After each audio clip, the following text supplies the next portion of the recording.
أكثر من 25 مليون زائر سنويا يدخل النجف، عراقي وأجنبي. طيب ما هي الأموال اللي تقدم للخدمات؟ البنى التحتية حقيقة تستهلك.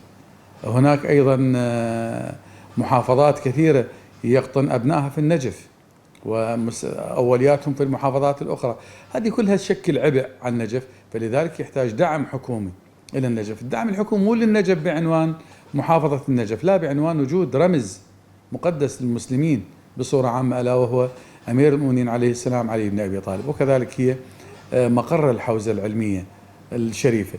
فيحتاج أن أكو دعم حكومي، لا دعم حكومي خجول تعطى التخصيصات المالية كما تعطى باقي المحافظات. أنا أعتقد هذا قصور، هذا قصور. يعني المفروض يكون أكو دعم حقيقي للنجف يوازي وضع النجف. من المعيب جدا أن يأتي السائح والزائر العربي والمسلم وينتقد النجف لقلة الخدمات. أكيد راح يكون أكو تقصير بالخدمات لأن شحة الأموال، وهذا مهم جدا. تشريع القوانين مهم جدا، متابعة تطبيق وتشريع القوانين أيضا مهم جدا للبرلمانيين.